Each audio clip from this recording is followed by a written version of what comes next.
আপনাদের ভালোবাসা চ্যানেল স্যামজন থেকে আরো একবার নতুন একটা টেক নিউজ নিয়ে হাজির হয়ে গেলাম। জানি কয়েকদিন ফাঁকিবাজি আমি করেছি, মানে লাস্ট কয়েকটা টেক নিউজ দেওয়া হয়নি। এনিওয়ে আজকে আবারও দারুণ দারুণ সব টেক নিউজ থাকবে। তবে শুরুতে একটা কমেন্ট মানে আপনারা করবেন, আপনার কাছে কি মনে হয় মানে কত ওয়াটের চার্জিং সিস্টেম থাকাটা আসলে স্ট্যান্ডার্ড স্মার্টফোনের সাথে? আমরা তো এখন 120 ওয়াট দেখি, 240 ওয়াটে চলে আসছে। বাট আসলে কত ওয়াট থাকলে পরে আপনাদের জন্য ঠিকঠাক মনে হয়? স্ট্যান্ডার্ড মিনস আপনি মানে কত ওয়াট থাকলে পরে ব্যবহার করে খুশি থাকবেন যদি কিনা আপনার ফোনের ব্যাটারি হয় 5000 mAh? কমেন্ট করে মাস্ট জানান। ওয়েল, ফার্স্টেই স্ন্যাপড্রাগন 8 জেনারেশন 3 সম্বন্ধে আপডেট রয়েছে। এই প্রসেসরটা আসতে যাচ্ছে, সেটা হতে পারে অক্টোবরের শেষের দিকে অথবা নভেম্বরের শুরুর দিকে। কত এনএমএন হবে এখন প্রশ্ন তো এটাই থাকবে, ওটা মনে হয় ওই সময় জানা যাবে। দেখা যাক, এর সম্বন্ধে আরও জানলে তো জানাবো অবশ্যই। এবারে আবারও নাথিং ফোন 2 আসবে আমরা জানি, এবং এ ব্যাপারে আমরা জেনে আসছিলাম এবছরের মাঝামাঝি বা শেষ পার্টে গিয়ে লাস্ট কোয়ার্টারে গিয়ে আসার পসিবিলিটি আছে।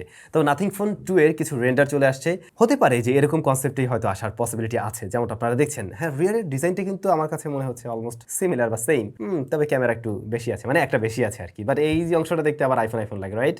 আচ্ছা, কেমন হতো যদি ইনফিনিক্স ব্র্যান্ডটা বাংলাদেশে মোবাইল ফোনের পাশাপাশি তাদের ল্যাপটপগুলো আমাদের দেশে লঞ্চ করতো? তাহলে কেমন হতো অবশ্যই কমেন্ট করে জানাবেন, এবং যদি আগ্রহ থাকে সেটাও নিশ্চয়ই জানাবেন। ইনফিনিক্স কিন্তু বেশ ভালো ভালো ল্যাপটপও তৈরি করে থাকে, এবং সেগুলোর দাম মোটামুটি কম।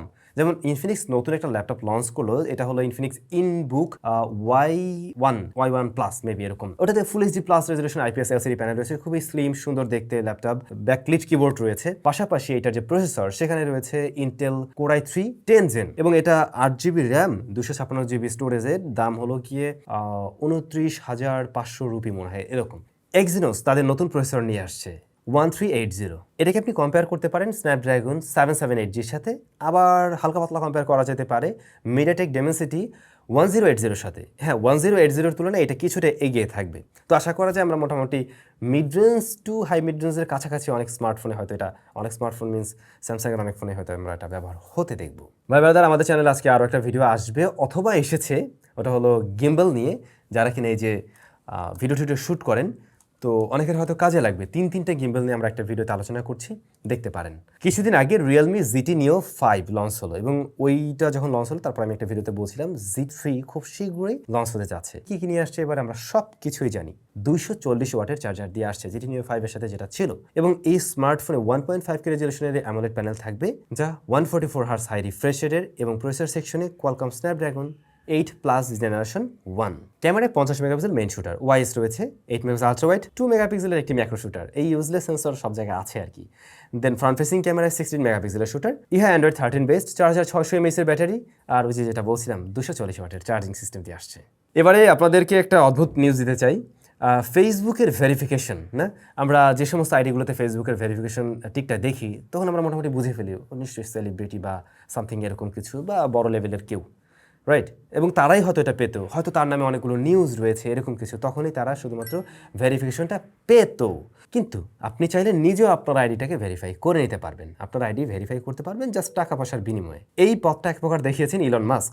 তিনি কিন্তু টুইটারে এই সিস্টেমটা নিয়ে এসেছেন যে টাকা দিয়ে আপনি চাইলে ভেরিফাই করতে পারেন। এখন সেই সিস্টেমটাই আমরা দেখতে পাচ্ছি ফেসবুকের ক্ষেত্রেও। তো মার্ক জুকারবার্গও কিন্তু সেই একই পথে হাঁটছে। আপনি ফেসবুকে আপনার প্রোফাইলটাকে যদি ভেরিফাই করতে চান, সেই ক্ষেত্রে মাসে $12 গুনলেই চলবে, যদি ওয়েব ভার্সনটা নিতে চান। আবার আপনার যদি iOS ভার্সনটা নিতে হয়, সেই ক্ষেত্রে কিন্তু অবশ্যই আপনাকে $15 দিতে হবে পার মান্থ। তো বিষয়টা অনেক সহজ হয়ে গেল, জাস্ট টাকা পয়সা খরচ করলেই আপনি কিন্তু এখন থেকে একজন ভেরিফাইড অ্যাকাউন্টের ওনার হয়ে যেতে পারেন। এই বিষয়টাকে আসলে আমি পজিটিভলি এবং নেগেটিভলি দুভাবেই দেখছি। পজিটিভলি হলো এমনটাই, আপনার হয়তো সিকিউরিটিটা বেড়ে যাবে, আইডিটা একটু সিকিউর হলো। অন্যদিকে মানে সেই আগের মতো ওই বিষয়টা আর থাকলো না, যে এটা শুধুমাত্র নির্দিষ্ট কিছু মানুষজন নিতে পারবে, এরকম বিষয়টা কিন্তু আর থাকলো না। তবে এটা মনে হয় পেজের জন্য না, এটা শুধুমাত্র মনে হয় প্রোফাইলের জন্য। সে যাই হোক, সাধারণত আমাদের টেক নিউজে ভিভো নিউজটা একটু কমেই থাকে, এবং ভিভো লাভাররা আমাকে একটু অনেকেই অন্য চোখে দেখে, আবার আমার বলে ভাই ভিভো নিউজ নাই কেন। ভিভোর V27 সিরিজ খুব শীঘ্রই লঞ্চ হতে যাচ্ছে, এবং বাংলাদেশে ভিভোর নতুন একটা স্মার্টফোন লঞ্চ হবে খুব শীঘ্রই, আমি যতটুকু জানি। তো এই ভি সিরিজ কিনা এটা আমি নির্দিষ্ট করে বলতে পারছি না। যাই হোক, আমরা ভিভো V27 সিরিজ সম্বন্ধে যতটুকু জানি সেটুকু শেয়ার করছি। এখানে প্রো যেটা থাকবে আর কি, বড় ভাই উনি নিয়ে আসছেন মিডিয়াটেক ডাইমেনসিটি 8200। এটা কিন্তু মিডিয়াটেকের একটা বেশ পাওয়ারফুল প্রসেসর। দেন এখানে 50 মেগাপিক্সেলের মেইন শুটার থাকবে, 8 মেগাপিক্সেল আলট্রা ওয়াইড থাকবে, এবং 2 মেগাপিক্সেলের কোনো না কোনো ইউজলেস সেন্সর অবশ্যই থাকবে। আর ফ্রন্ট ফেসিং ক্যামেরায় 50 মেগাপিক্সেলেরই ক্যামেরা, 120 হার্টজ হাই রিফ্রেশ রেটের ডিসপ্লে, কার্ভ থাকবে এটা, আর হচ্ছে চার্জার 600 mAh ব্যাটারি, 60 ওয়াটের চার্জার দিয়ে আসার পসিবিলিটি আছে। এরপরে ভিভো V27, এইটার ব্যাপারে আমি জানি না, তবে 27E যেটা আরেকটু ছোট, এটা সম্বন্ধে আমরা মোটামুটি জানি। এখানেও অ্যামোলেড প্যানেল থাকবে, 120 হার্জ হাই রিফ্রেশ রেটের, ফুল এইচডি প্লাস রেজুলেশনের এবং মিডিয়াটেক হেলিও Z99। তবে এটা ছোট হলেও ক্যামেরা আবার বড়, 64 মেগাপিক্সেলের। যদিও এই 64 এর চাইতে দেখবেন যে ওই প্রোটার ক্যামেরা 50 মেগাপিক্সেলে বেটার রেজাল্ট দিবে। তো এই 64 এর সাথে সাথে রয়েছে আরও 2 মেগাপিক্সেল করে দুইটা শুটার, আলট্রাওয়াইড নেই। ফ্রন্ট ফেসিং ক্যামেরায় মনে হয় 32 মেগাপিক্সেলের শুটার। টেকনোর নতুন একটা স্মার্টফোন আগামী মাসের শুরু দিকে লঞ্চ হওয়ার পসিবিলিটি আছে, স্পার্ক সিরিজের। আমি কিছুদিন আগেও বলছিলাম এবং এটা মোটামুটি এখন একদম কনফার্ম। হ্যাঁ, টেকনো স্পার্ক সিরিজের নতুন একটি স্মার্টফোন আগামী মাসে আসছে বাংলাদেশ মার্কেটে। তাহলে ভাই ব্রাদার, আজকে টেকনিউজ এটুকুই থাকুক। আজকে আমরা কমেন্ট সেকশনেও যাচ্ছি না, আগামীকাল থেকে আপনারা যথারীতি সব কিছুই পেয়ে যাবেন। আর কমেন্ট করে জানাবেন কে কে এখনও আরিফিন শুভ ভাইয়ের সাথে আমাদের ভিডিওটি দেখেননি। অবশ্যই কমেন্ট করে জানাবেন, যদি না দেখে থাকেন দেখে নেবেন, ডেসক্রিপশনে লিঙ্কটা দেওয়া আছে। Tata, bye bye.